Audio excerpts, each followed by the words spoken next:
everybody. Today on the Answering My Students' Questions podcast, I'm going to divide these up because I got so many great questions and I really want to go into some depth with some of these answers, so I don't want it to be like a 2-hour-long podcast. The first thing I'm going to do is talk to you. I had a lot of questions about breathing. So here they are. Here are the questions I'm going to sort of go over with you today. The first question was, how can I incorporate breathing into my daily routine of practice? The next one was, how do I take quick but necessary breaths? And then another one was, how is it possible to breathe through my nose fast enough to take in the same amount of air that I can with my mouth when singing in rhythm? So I want to make sure to answer those. And then I'm going to just diverge a little bit because I got another great question, which revolves around singing, and one of my students asked, how can I convey emotions through my singing more effectively? So in this section, I'm going to talk about all of those things. Okay, let's go back up to the first question. How can I incorporate breathing into my daily routine of practice? Well, there are a lot of different things that you can do, but I always like to, well, for me, I don't know about you, but I like to understand why I'm doing something. And I think there's another reason that a lot of people don't think about when they're doing breathing exercises, and they're really, they think they have to do them for singing, and you do. But did you know that at each cell in your body, oxygen is exchanged for a waste gas, which is called carbon dioxide? Now, we all know what carbon dioxide is, right? It's icky. You don't want to be around it. What happens then is your bloodstream sort of collects all this waste gas and it brings it back up to your lungs, where your lungs remove it when you exhale. Okay? And so if you have asthma, or you know people with asthma or COPD, chronic obstructive pulmonary disorder, or disease, my dad had that, and I watched him struggle. And even in my younger days when, I wasn't as old and breathing was easier for me, I knew it was so important to practice and breathe because he struggled so much. And if you know anyone with asthma, you know they struggle as well. But here's what happens. If you have any of those things, or even just natural aging, your lungs lose their elasticity. They lose their sort of springiness. You know how like a screen door will like slam shut? That spring is really tight.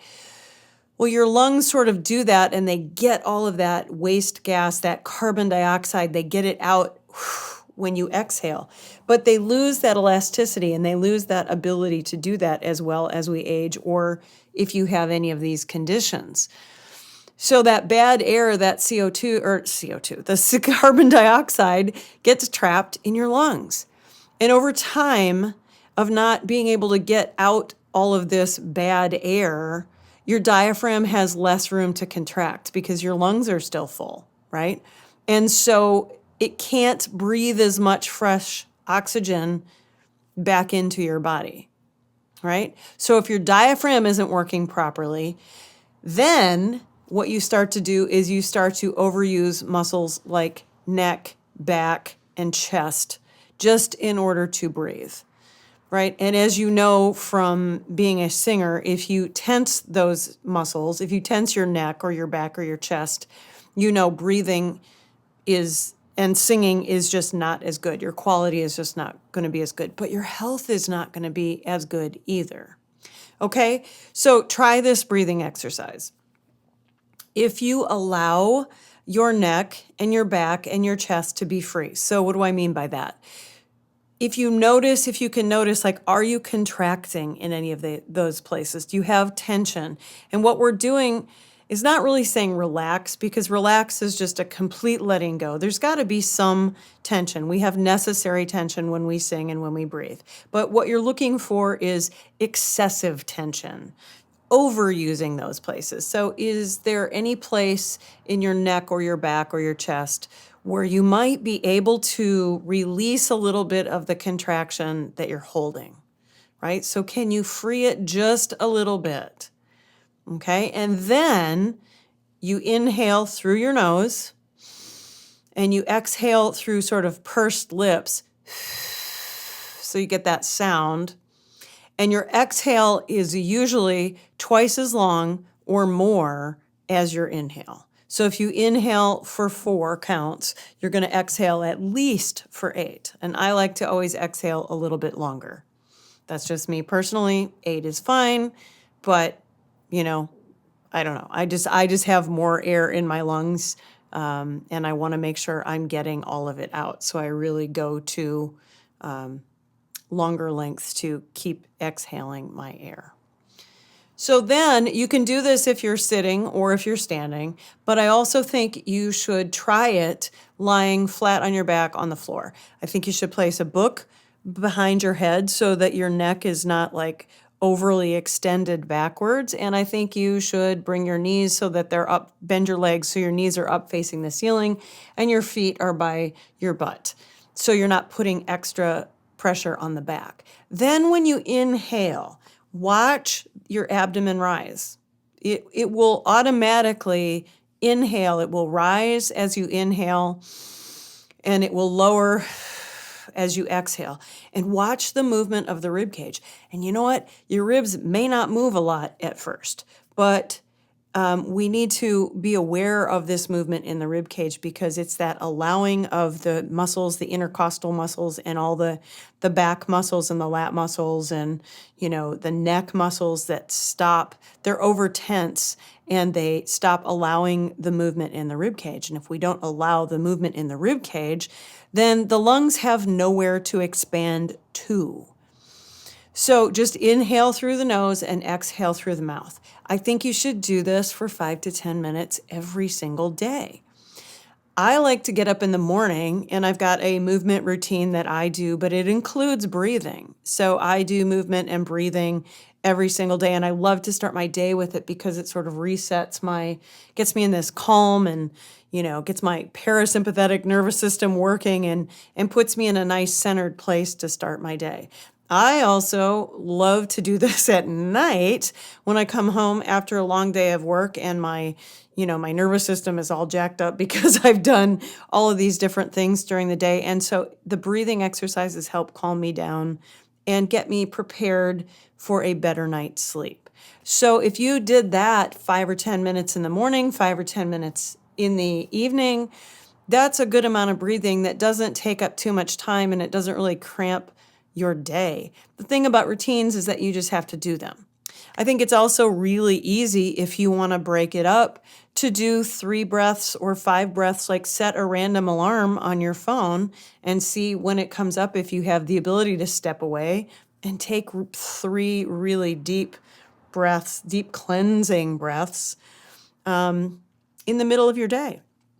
2 or 3 times. You can try that. There's a lot of ways to fit these things in so that they're not, you don't feel like they're taking up your whole day. But I think the breathing is important, not just for singing, but for your health, your longevity, the health of everything, because you do need your lungs to breathe and you want them to be at optimal functioning, even as you age, which as I'm an older singer now, I can tell you it is different in my 50s, breathing and singing than it was in my 20s.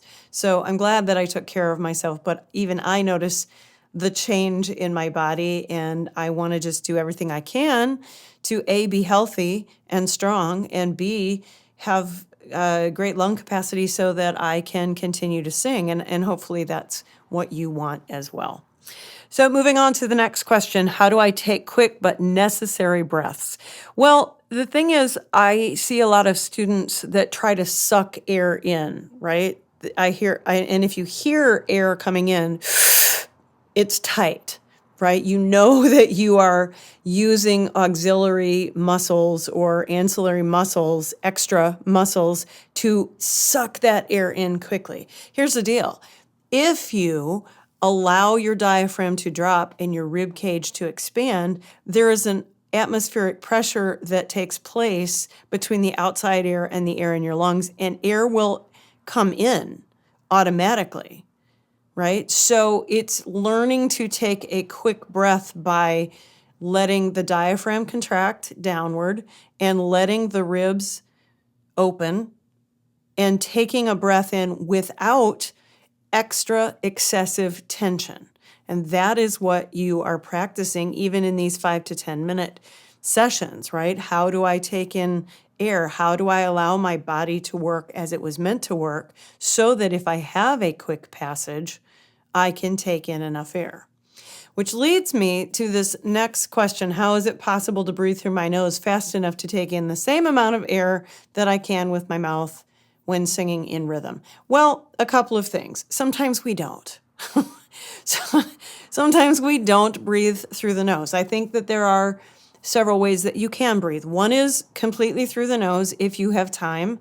The other is sort of a half nose, half mouth breath. And sometimes, to be perfectly honest, we just take air in through the mouth. I think all are okay, providing you are not gasping and trying to pull air in. If you hear the breath, generally you're hearing some tension, I think, come in. So I think it's a good thing to listen to the breath. If it's overly tense, that breath, right? If you hear that, you are taking air in and there is some tension there, right? So be conscious of hearing that gasp, right? So I think if you have, the other thing about breathing through the nose is the more you practice breathing through the nose, the easier it gets, right? Practice the breathing. Be curious about what's going on with your body. Well, when I breathe in and I try and overly tank up, what muscles come into play? Am I getting tense? Am I using too many muscles? What would happen if I just breathed normally and then sang? What would happen to my sound? What would happen to, my resonance? What would happen to all of those things? Get curious on what's happening to your body as you're breathing. I want to move on to the next question. How can I convey emotions through my singing more effectively? This is a trap. This is a trick question. When you try to convey emotions, I think, and my term for it is you're doing, and I'm air quoting here, you're doing singing, right? You're not just singing. Emotions will come out. If you have a conversation with somebody, with a friend, those emotions and those hand gestures and all of those things that are expressions of your emotions, they're coming out quite naturally. And I do this with my students all the time. I say, tell me about something really cool that happened in school this week. Or, tell me about something that you did that you were so proud of this week that was like, oh my God, I can't believe that just happened. Tell me about one of those things. And they talk and they gesture and they have facial expressions. And then I say, okay, did you think while you were telling me that, you know what, when I say this, I'm going to move my hand over there and I'm going to make my face do this? And the answer is always no, right? Here's the problem with conveying emotions more effectively. If you feel like you're not, my question to you is, are you really invested in the lyrics of the song? And are you really in the moment of expressing them? Are you really in the moment, or are you thinking forward? Are you future tripping? Like, oh my God, the big note is coming up in the bridge, or, I'm thinking about something else and I'm not actually here focused on this moment that's happening right now. Does that make sense? So practice, again, here comes this awareness piece, right? We have to be aware of what we're doing in order to know what's happening with ourselves in any given moment so that we can appropriately emote. If you are mindlessly going through the song and you don't know how you feel and you're not really there because you're thinking about, I should probably move to the other side of the stage because I've been planted here for a while. Or maybe I should take a step with, people plant their feet a lot, right? Maybe I should move my feet. Maybe I should move my arms. Maybe I should switch microphones into the other hand. Like, does that sound familiar? Are you going through any of that in your head? all of those thoughts are taking you out of telling the story. So here's what I want you to practice. I want you to practice thinking, well, first of all, you have to know what these words mean to you. I don't care what they meant to the original writer. And, you can look it up. It's interesting to know what the writer was thinking about. But if you don't resonate with that, and if you haven't had that life experience, then how on earth can you connect with it? So find some way that the lyrics could actually connect to your life and your experience. Or how could they? Maybe they don't connect to you personally. Maybe they connect to a sister or a brother or a mom or dad or somebody that you know that you can really actually feel. And then you have to sing the song, sing the lyrics as if you are talking directly to that person. And sometimes I say to my students, I want you to see that person right in front of you and have this conversation with them. I think too often students feel like singing is a one-way street. Singing is a conversation. You are singing to somebody. You are singing about something that happened. And if you're not there in the moment of the happening, then they're just words. And when you're singing in front of an audience, not only are you singing, you're feeling as if you're singing to the person, but your audience is also giving you back communication. If you are paying attention, you are also in a conversation with your audience. Being a singer is about keeping 50% awareness on you and 50% awareness on your environment, on your other musicians, because you're in communication with them and you can communicate emotions with other people that are on the stage with you. But you can also communicate those emotions to your audience if you are operating as a whole, in a whole system. You are not singing in a vacuum. You are not singing to nobody. Even if you're in a recording booth and you are technically by yourself, you're still having a conversation. And those conversations, the person answers you. And you have to know how you're reacting and responding to what their potential, response is. This is why people write. This is, what we're doing is we're explaining these conversations and these things that happened in our lives or situationally that we want to talk about.